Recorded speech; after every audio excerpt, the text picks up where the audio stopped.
Feliz sábado. Deus seja louvado por mais uma vez estarmos juntos e termos a oportunidade de mais uma vez escutarmos a palavra de Deus. Mais uma vez eu quero agradecer à igreja, o carinho dessa semana, todo o apoio em tudo que aconteceu de maneira tão organizada, mas principalmente a oportunidade que eu tive de conhecer algumas pessoas que estão tomando a decisão de entregar a vida a Jesus, de ser batizada. Eu peço que a igreja cuide dessas pessoas, continue acompanhando. As que foram batizadas, a maioria do Potiguara, vocês vão ter aí um bom trabalho. Que Deus ajude vocês lá para guiar essas pessoas no caminho do Senhor. As que estão aqui também, para que juntos possamos um dia nos encontrar para a eternidade no céu.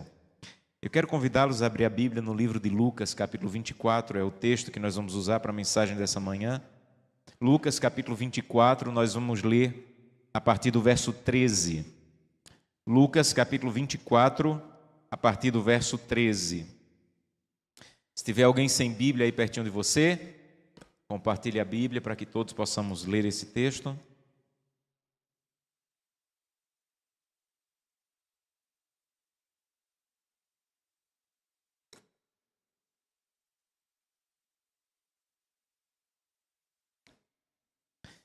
Lucas 24, a partir do verso 13. Antes de lermos, feche os seus olhos, vamos falar com Deus. Querido Pai, muito obrigado pelo privilégio que eu tive de conhecer essa igreja, também o grupo Potiguara. Muito obrigado por novas amizades, por todo o carinho.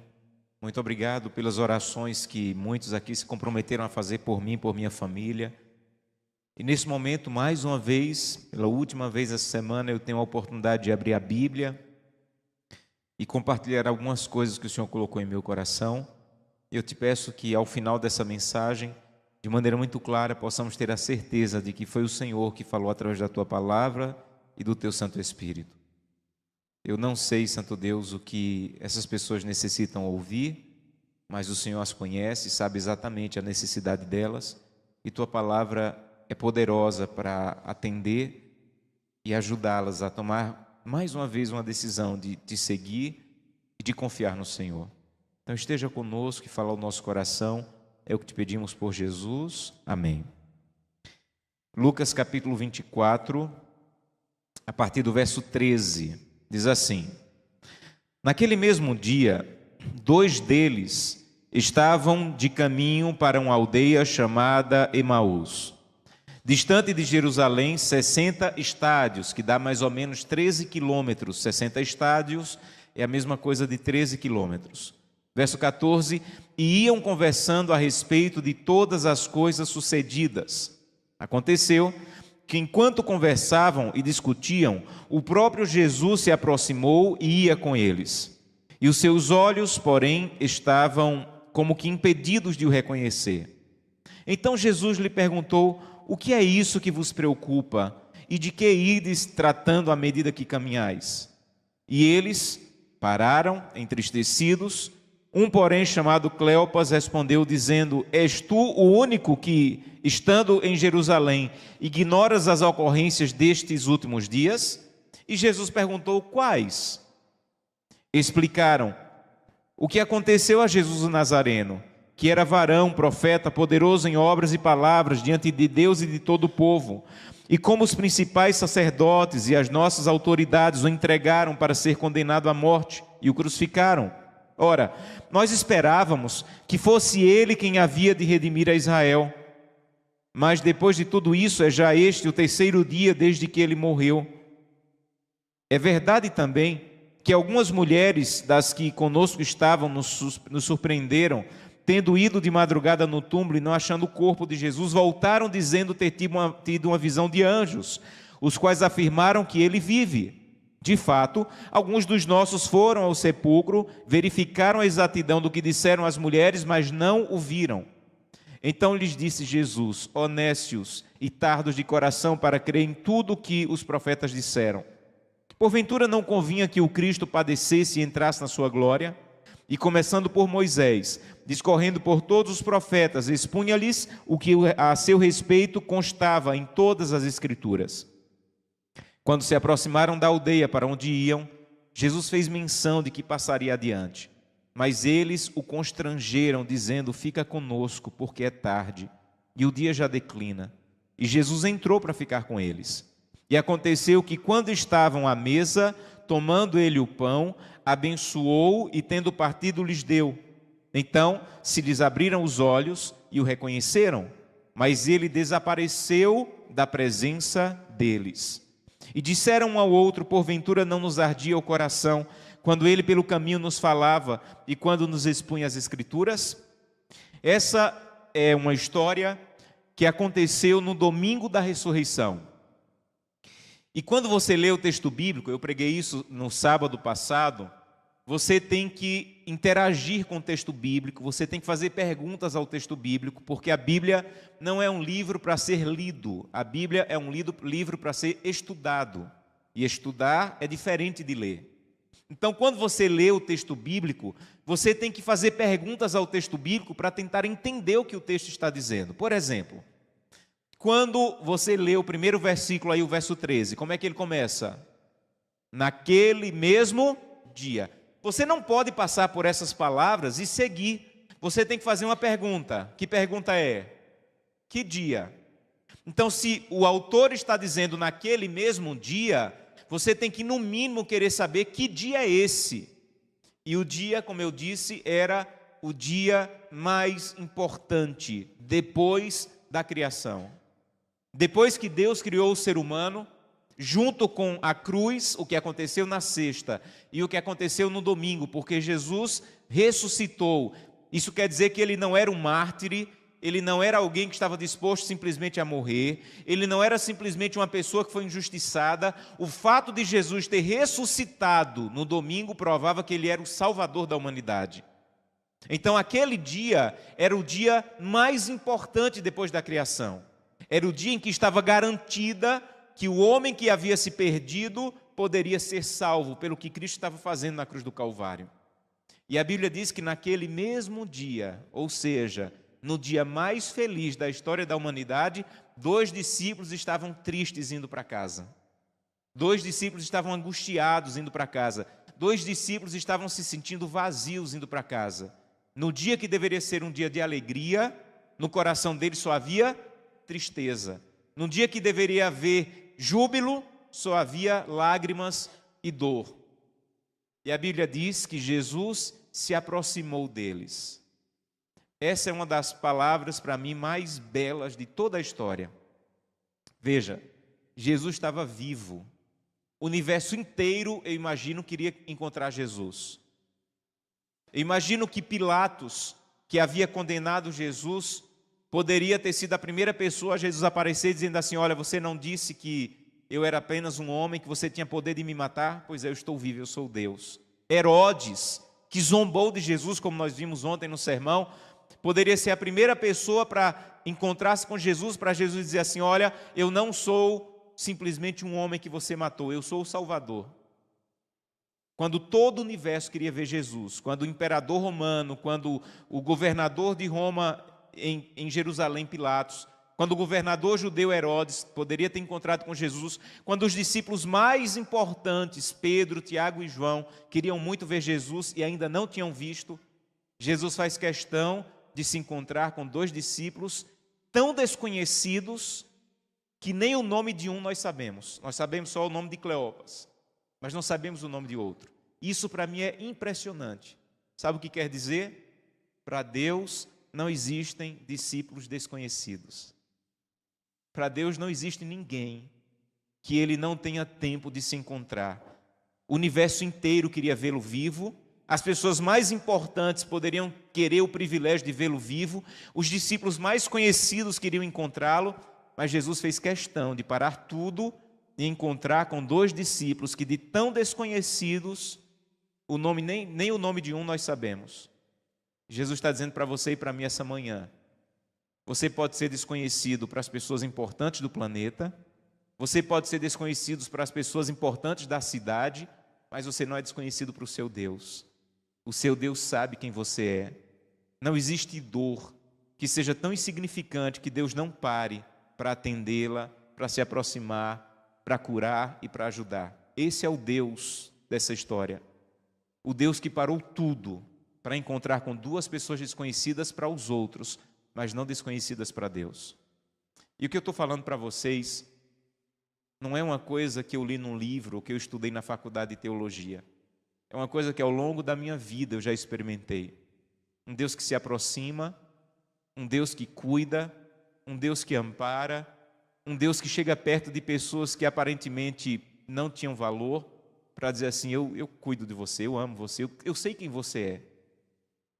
Um dia, eu estava fazendo uma semana de oração em uma cidade na Bahia chamada Juazeiro. Nesse período, eu morava em Salvador. Eu fui de carro, assim como essa semana, eu passei 10 dias na cidade e quando foi no sábado à noite que eu preguei o meu último sermão, eu decidi que no outro dia, cedinho, no domingo, eu iria para casa. Liguei para minha esposa e disse assim, olha, prepara o almoço porque eu vou chegar ainda na hora do almoço. Mas para isso eu tinha que sair bem cedo de Juazeiro. E eu acordei cedinho, eu orei, fiz uma oração perigosa e disse, Senhor, guia a minha vida hoje. E essa é uma oração bem perigosa. Se você diz, Senhor, guia a minha vida, Ele vai levar a sério. E quando eu estava saindo de Juazeiro, o telefone tocou e no visor eu vi o nome Edna. Edna é uma irmã muito querida, que é uma das minhas principais intercessoras. Essa mulher ora por mim com muita intensidade, eu tenho muito respeito por essa mulher. E quando eu vi o telefone e vi o nome dela, eu encostei, atendi, e ela disse, pastor, o senhor está onde? Eu disse, Edna, já estou saindo da cidade, só parei porque era você. Ela disse, pastor, então vou lhe pedir uma coisa difícil, eu queria que o senhor voltasse para fazer uma visita. Eu digo, Edna, não me peça dinheiro, me peça o que você quiser, mas não peça para eu voltar. Eu já avisei para casa que eu vou chegar para o almoço, se eu voltar eu não vou chegar mais a tempo, então Edna, não vou voltar. Ela disse, pastor, por favor, é importante, é uma visita importante, vai ser rápido. E eu tenho 22 anos de pastor e eu já aprendi que quando as pessoas dizem vai ser rápido, não é. Quando a noiva diz assim, pastor, fique tranquilo, eu não vou me atrasar, ela atrasa. E realmente não foi rápido, eu voltei. Quando foi quase 9 horas da manhã que eu estava saindo de Juazeiro, tive que ligar para casa, explicar, pedir desculpa, dizer que não iria mais chegar para o almoço. E fui seguindo a viagem, um pouco chateado, porque queria chegar em casa a tempo. Alguns quilômetros depois da cidade, eu vi 3 garotos na beira da pista, desesperados, pedindo carona. Eu encostei o carro, eram adolescentes. Eu não costumo dar carona, muito menos para adolescentes.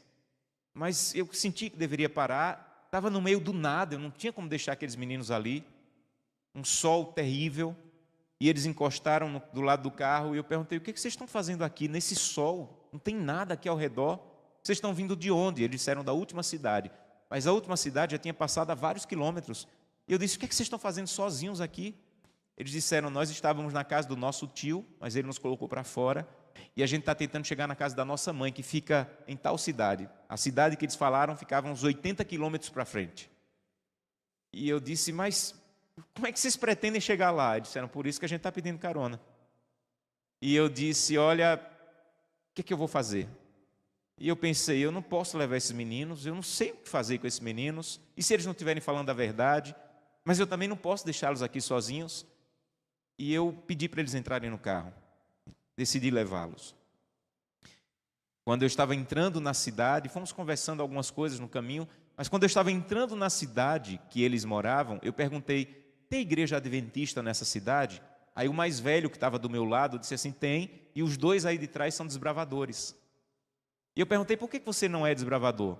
Ele falou, porque eu ajudo minha mãe a vender coisas na feira no sábado e no domingo, então eu não posso ir para a reunião do clube. Nós não somos adventistas, mas a gente frequenta a igreja e os meninos aí atrás, meus irmãos, são desbravadores. Eu perguntei, onde é a sua casa?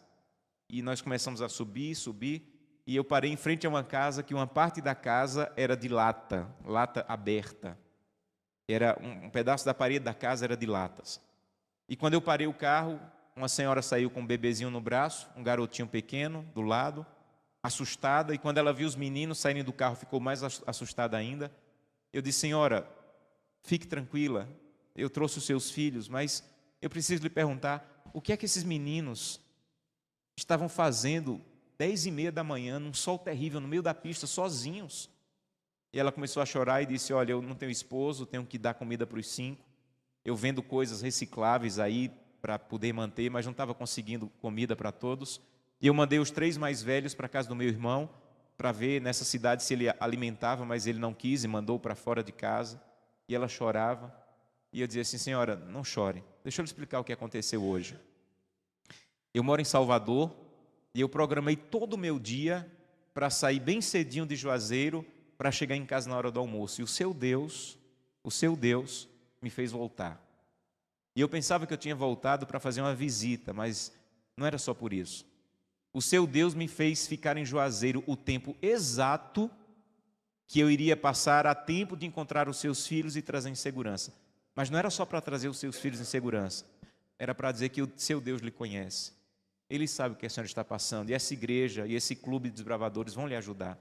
Eu liguei para o ancião, liguei para o pastor, deixei alguma coisa que eu tinha na hora. A igreja começou a ajudá-los. E naquele dia, mais uma vez, Deus me disse: não existe discípulo desconhecido. Não existe sofrimento que eu não veja. Eu sou capaz de cuidar. E se eu tiver que mudar a sua rota, se eu tiver que mudar você de caminho, para que você possa entender que eu sou um Deus que cuida, mesmo de pessoas desconhecidas, mesmo de lágrimas que ninguém vê, eu posso fazer isso. E essa manhã talvez Deus esteja falando só para uma pessoa essa manhã. Só para dizer: olha, esse homem aí que daqui a pouco já vai embora, ele tem um recado de Deus para você. Você pode se achar um desconhecido, você pode achar que a tua dor não é vista, você pode achar que o teu sofrimento não tem valor para as pessoas, mas essa mensagem de hoje é para dizer assim: eu sou o teu Deus, e quando você estiver enfrentando um caminho que parece que você está sozinho, eu vou estar do teu lado. E essa mensagem é só para te dizer isso. Mas o grande problema, e o grande problema daqueles 2 discípulos é o mesmo que nós enfrentamos. A dor que eles enfrentavam era tão grande que eles não conseguiam enxergar Jesus. Jesus estava do lado deles, Jesus estava caminhando com eles, mas os olhos deles estavam tão impedidos pela dor de ver Jesus, que eles não enxergavam Jesus mesmo do lado. E essa talvez seja uma das piores coisas que a dor, o sofrimento, a doença, os problemas no casamento, a pior coisa talvez que acontece conosco é que às vezes a dor é tão intensa que a gente acha que Deus falhou, a gente acha que Deus esqueceu, a gente acha que Deus não está ali, a gente acha que Deus morreu, desapareceu, quando Ele está do nosso lado, dizendo: meu filho, você pode até não enxergar por causa da dor, mas eu estou do teu lado. Você pode até não enxergar que eu estou caminhando do teu lado. Você pode até não me ver, mas eu nunca deixei de ver você.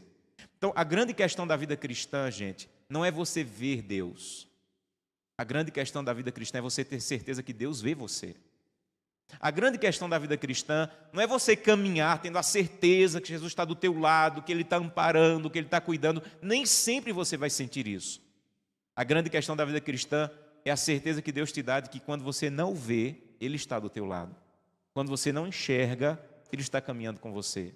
Quando você acha que ninguém dá valor à tua dor, Deus está do teu lado e Jesus Cristo para tudo no universo para se encontrar com a tua dor, com o teu sofrimento e com o que você está passando. E a Bíblia diz que quando Jesus estava andando do lado daqueles 2, Jesus fez perguntas. E uma das coisas mais extraordinárias que você pode estudar na Bíblia, nos Evangelhos, são as perguntas que Jesus fazia. São, me desculpe a palavra, não é em forma de desrespeito, mas as perguntas que Jesus fazia são, no mínimo, absurdas. Porque Jesus encontrava um cego, aí perguntava assim: você quer ver? Gente, o que é que um cego quer? Ver. Jesus encontrava um paralítico e dizia assim: você quer ser curado? Jesus encontrava um leproso e dizia assim: você quer ficar limpo? As perguntas que Jesus fazia não é porque ele precisava da informação, é que ele precisava que a pessoa sentisse, na verdade, o desejo e a necessidade. Então, Jesus encontrou com aqueles 2, eles não faziam ideia que era Jesus, achavam que era um desconhecido que estava caminhando. Aí Jesus perguntou assim: por que vocês estão tristes? Jesus sabia ou não por que eles estavam tristes? Claro que ele sabia. O que Jesus não sabia, ou não é que não sabia, mas o que Jesus queria entender era por que, num dia que deveria ser um dia de alegria, eles estavam tão tristes. Por que num dia que deveria ser um dia de júbilo, eles estavam tão para baixo? E geralmente é assim que acontece conosco. Quando Deus está operando e cuidando, às vezes nós estamos achando que Ele está sozinho, nos deixando sozinho e nos desamparando. Tem uma médica que ela um dia me disse assim: pastor, todo cirurgião, quando ele está operando, ele tem que ficar em silêncio, mas ele está operando, ele está agindo. Assim é com relação a Deus. Deus está fazendo, Deus está agindo, mas às vezes nós não enxergamos por causa da dor. E aí eles disseram assim: vem cá, será que você é o único que vem de Jerusalém e não sabe o que aconteceu lá esse final de semana? Aí sabe o que é que Jesus pergunta? O que foi que aconteceu em Jerusalém?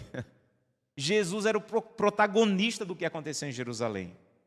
Por que ele pergunta o que é que vocês vêm conversando e o que é que aconteceu em Jerusalém? Deixa eu te explicar. É porque Jesus queria que eles entendessem. Não é que Jesus queria que eles explicassem: é porque Jesus morreu. Era ele, Jesus. O que Jesus queria que eles entendessem era que, na perspectiva de Deus, estava dando certo. Mesmo que na perspectiva deles estivesse dando tudo errado. Na perspectiva de Deus, o plano seguia bem. Mesmo que na perspectiva deles, as coisas estivessem bagunçadas. E na vida cristã sempre é assim. Mesmo que na sua perspectiva Deus esteja falhando e errando, na perspectiva de Deus, Ele não está falhando, Ele não está atrasado e Ele continua agindo. Então às vezes Ele tem que te fazer perguntas. Às vezes Ele tem que dizer assim: meu filho, o que está acontecendo com você? Meu filho, o que é que você quer de verdade? Para que você tenha a clara perspectiva de que Deus não falhou, que Deus não te esqueceu, que Deus não te abandonou. E ele começou a dar um estudo bíblico para os dois. A Bíblia diz que começou com Moisés, que são os primeiros livros da Bíblia, de Gênesis a Deuteronômio, e passou pelos profetas e pelas Escrituras. As Escrituras, quando fala Escrituras, aí são os Salmos. Então, os Salmos eram chamados de Escrituras. Então, ele começou desde o Pentateuco, passou pelos profetas, passou pelos Salmos, para provar que Jesus, em todo o Antigo Testamento, era um cordeiro que viria morrer pelos pecados. E ele começou a falar. E quando ele começou a falar, o coração deles começou a aquecer, mas eles ainda não viram que era Jesus, até que chegaram na aldeia. Nós não sabemos exatamente quantos dos 13 quilômetros eles caminharam juntos. Mas quando eles chegaram na aldeia, onde eles moravam, a Bíblia diz que Jesus fez menção que ia o quê? Que ia embora. Jesus, quando chegou na frente da porta deles, eu imagino que disse assim: boa noite, foi bom conversar com vocês, estou indo. E a Bíblia diz que eles constrangeram Jesus a ficar e dizer: fica conosco porque já é tarde. Fica conosco porque já é tarde. Aqui tem uma coisa linda, que na nossa cultura a gente não entende, mas na cultura judaica é muito forte. Hoje, na nossa cultura, a gente encontra alguém e diz assim: olha, passa lá em casa para comer alguma coisa. Porque na nossa cultura, compartilhar alimento é qualquer coisa. Na cultura de Cristo, não. Como a comida era escassa, alguém só conseguia convidar alguém para vir para casa se ele queria estreitar as relações. Então não existia essa ideia de convidar por convidar. Não, passa lá em casa para comer alguma coisa. Eu só iria convidar você para fazer uma refeição na minha casa se eu quisesse que você fosse uma pessoa íntima da minha família, quase uma pessoa da família, porque eu tenho pouca comida, mas o pouco que eu tenho, eu quero compartilhar com você. Então o que eles estavam dizendo de verdade, não era só convidando Jesus para entrar. O que eles estavam dizendo era: até agora você é um completo desconhecido para a gente. Mas eu quero que você entre na nossa casa, porque eu não quero mais que você seja um desconhecido. Eu quero que você faça parte da nossa família. Eles não sabiam que era Jesus, mas eles queriam mudar a relação com aquele desconhecido. Eles queriam que Jesus deixasse de ser um desconhecido que eles encontraram pelo caminho e se tornasse alguém que entrasse na vida deles e se tornasse parte da família deles. Todos nós, meus amigos, todos nós, em algum momento da nossa caminhada com Cristo, vamos ter que tomar essa rejeição, ou essa decisão, ou rejeitar e deixar Jesus seguir o caminho. Todos nós. Se eu perguntar aqui quantos acreditam em Jesus, todos vão levantar a mão. A questão é que uma boa parte de nós tem uma história com Jesus, de caminhar com Ele, de se encontrar de vez em quando na igreja, de até frequentar uma igreja. Mas vai chegar um momento na sua história que você vai decidir se Jesus vai seguir o caminho ou se você vai dizer: Senhor, entra na minha vida. Eu quero seguir o Senhor, eu quero que o Senhor faça parte da minha história. Eu quero ser batizado, eu quero te obedecer. Infelizmente, uma boa parte do mundo cristão está apenas caminhando com Jesus pela estrada e ainda não tomou a decisão de dizer: entra na minha vida, dirige a minha casa e guia a minha vida. O batismo é a decisão pública de dizer: Jesus não vai ser mais um desconhecido que eu encontro pelo caminho. Jesus Cristo vai entrar na minha vida e eu vou tomar a decisão de entregar a minha vida a Ele, a minha casa a Ele, a minha direção a Ele, e Ele vai me guiar. Então vai ter que chegar um momento na sua vida que você vai dizer assim: já é tarde, por favor, fica comigo.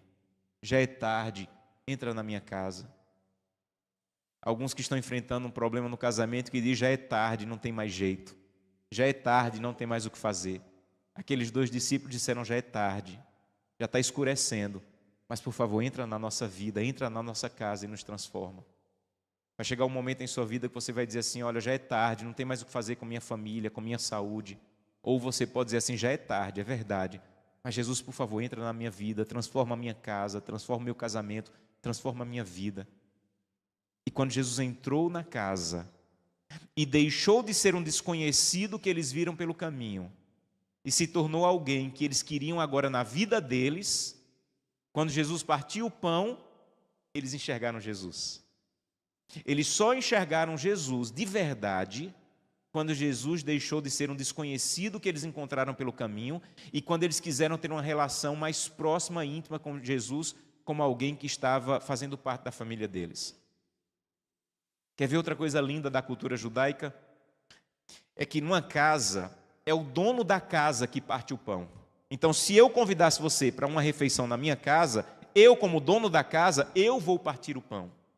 Por isso que Lucas faz questão de dizer: eles permitiram que Jesus, mesmo nem sem saber que era Jesus ainda, mas eles permitiram que aquele homem que falou tanto ao coração deles, eles permitiram que Jesus partisse o pão. Sabe o que é que eles estavam dizendo? A casa é tua. É o Senhor quem manda, é o Senhor que dirige, é o Senhor que dita as regras, não sou mais eu. E quando Jesus partiu o pão, quando eles deram autoridade completa da casa para Jesus, aí eles enxergaram Jesus e a Bíblia diz que o coração deles ficou cheio de alegria, porque eles finalmente tomaram a decisão de que aquele desconhecido que eles encontraram no caminho se tornasse alguém que faria parte agora da vida deles. A última mensagem que eu queria deixar para vocês era um convite, na verdade um convite, para que você não seja simplesmente alguém que se encontra com Jesus de vez em quando na caminhada da vida ou na igreja, para que você diga: Santo Deus, eu quero que o Senhor dirija a minha vida, eu quero entregar a minha vida completamente em Tuas mãos. Talvez eu tenha que enfrentar oposição em casa, talvez alguém da minha casa não queira, não aceite, me ataque, mas eu sei o que eu tenho que fazer. Eu já te conheço, eu já conheço a Tua palavra, eu já conheço as Tuas verdades, mas dentro da minha própria casa eu enfrento oposição. Mas, Santo Deus, eu sei que essa pessoa, apesar de sincera, não conhece tudo o que eu conheço, mas eu já conheço a verdade e talvez seja a minha decisão que vai levá-la a um dia também tomar a sua decisão. Há um bom tempo atrás, quando minha esposa recebeu estudos bíblicos, nós não nos conhecíamos ainda, ela era uma jovem, havia acabado de sair da adolescência. Uma amiga da escola começou a estudar a Bíblia com ela. E os pais dela decidiram que ela poderia ser qualquer coisa na vida, menos uma cristã. A mãe dela chegou a rasgar roupas que ela usava para ir para a igreja, inários, lição de escola sabatina. Minha sogra é uma pessoa maravilhosa. E era a maneira de minha sogra dizer: eu estou protegendo você desses crentes, eu estou protegendo você dessa igreja. Porque minha sogra era sincera e não conhecia as verdades que minha esposa estava conhecendo. E minha esposa tomou uma decisão: não importa o que vocês vão fazer comigo, Jesus Cristo vai fazer parte da minha vida, Ele vai entrar na minha casa, no meu coração, e eu vou me entregar completamente a Ele. E os pais não tinham força, até tentavam impedi-la de ir para a igreja, tentavam impedi-la, mas ela dava um jeito e ia. Ela tinha aulas no sábado. E às vezes ela saía de casa com a mochila da escola, mas ia para a igreja. E quando os pais descobriam, era uma confusão. E eles começaram a perceber que a vida dela estava mudando. A alegria dela era outra, o comportamento era outra, a pessoa estava se tornando outra pessoa. E eles começaram a perceber que eles estavam impedindo ela de tomar a melhor decisão da vida. Eles permitiram, e eu tive o privilégio de ver o batismo da minha sogra e de batizar o meu sogro. Porque minha esposa decidiu: eu quero que Jesus Cristo domine a minha vida, eu quero entregar minha vida completamente a Ele. E foi a influência dela que levou a família para Cristo, porque ela não teve medo de dizer: entra na minha vida. O que os pais dela queriam, e a proposta deles era: pode ir para a igreja, quando você quiser você vai lá, mas não batize. Você pode frequentar, mas não tome a decisão. Isso é muito sério, isso é muito complicado e tal. E ela disse: mas eu não posso só me encontrar com Jesus pelo caminho, eu tenho que permitir que Ele entre na minha vida. E foi quando ela tomou essa decisão que ela teve a oportunidade de testemunhar ao ponto de fazer com que os pais entregassem a vida a Jesus. Eu fiz o batismo e o funeral do meu sogro. E quando ele morreu, eu tinha a alegria e a certeza de ver que a vida da minha esposa e a decisão que ela tomou fez com que ele pudesse dormir, mas na certeza da ressurreição. Porque quando a gente diz: Santo Deus, eu não quero só um encontro com o Senhor casual, eu quero um compromisso mais sério com o Senhor. Sabem, talvez a coisa mais perigosa para um adventista do sétimo dia sejam os encontros casuais com Jesus Cristo. Frequento a igreja, vou no culto, tenho um cargo na igreja, mas ainda não permiti que Ele entrasse na minha vida ao ponto de transformar completamente a minha vida. Ele ainda é, como eu preguei sábado passado, aquele que está do lado da porta batendo, dizendo: olha, eu estou à porta, você já está na igreja, você tem cargo na igreja, mas eu ainda estou do lado de fora em muitos aspectos da tua vida. Eu quero convidá-lo essa manhã a dizer: Santo Deus, já é tarde, por favor, entra na minha casa, domina a minha vida, parte o pão, dirige a minha vida. Então eu quero terminar a minha última mensagem para essa igreja fazendo 2 convites. O convite é para aquelas pessoas que querem tomar a decisão pelo batismo. Se você já levantou nas outras noites, Deus seja louvado, a sua decisão já está tomada. Eu só espero que você permaneça firme nessa decisão. Mas hoje pela manhã, eu quero convidar aquela pessoa que ainda não tomou essa decisão e queria tomar hoje. Santo Deus, eu quero ser batizado, eu quero entregar a vida em tuas mãos. Eu não quero mais me encontrar com o Senhor pelo caminho. Eu quero que o Senhor entre na minha vida e eu quero que o Senhor domine a minha vida e dirija a minha vida. Eu queria convidá-lo a se colocar em pé, eu quero orar por você. Alguém que está se preparando para um dia tomar essa decisão pelo batismo e você quer dizer: Santo Deus, hoje é o dia que eu quero tomar essa decisão. O meu batismo não vai ser hoje, mas já é a minha declaração de que eu quero isso. Eu queria que você se colocasse em pé, eu quero orar por você. Alguém? Coloque-se em pé. Eu quero pedir uma bênção especial de Deus sobre a tua vida. Mesmo que você tenha que enfrentar alguma dificuldade, mesmo que você tenha que enfrentar alguma luta, mas eu quero convidá-lo a tomar essa decisão. Coloque-se em pé, eu quero orar com você. Amém. Deus seja louvado. Amém. Mais alguém? Coloque-se em pé, eu quero orar com você, pedir essa bênção de Deus sobre a sua vida. Amém. Amém. Deus seja louvado. Prânio, prazer lhe conhecer essa semana. Que Deus o mantenha firme nesse caminho. Que Deus abençoe e ajude a cada dia nessa decisão. Há mais alguém? Coloque-se em pé, eu quero finalizar orando por você, pedindo uma bênção especial sobre a sua vida. Amém. Feche seus olhos, vamos falar com Deus. Querido Pai, muito obrigado, Senhor, pela oportunidade que eu tive de compartilhar a Tua palavra e terminar com essa última mensagem. Uma mensagem tão bonita, Senhor. Muito obrigado porque o Senhor encontrou aqueles 2 no caminho. Isso quer dizer que o Senhor pode me encontrar também, mesmo sendo um discípulo desconhecido, mesmo não sendo famoso, mesmo não sendo uma pessoa de destaque, mas o Senhor se aproxima e diz: eu conheço você e eu me aproximei porque eu te amo. Muito obrigado porque essa manhã As pessoas que se colocaram em pé estão dizendo: Santo Deus, eu já te amo, eu já te conheço, eu já caminho com o Senhor, mas agora eu quero dar um passo a mais.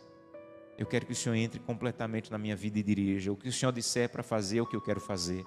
O que o Senhor disser para obedecer é o que eu quero obedecer.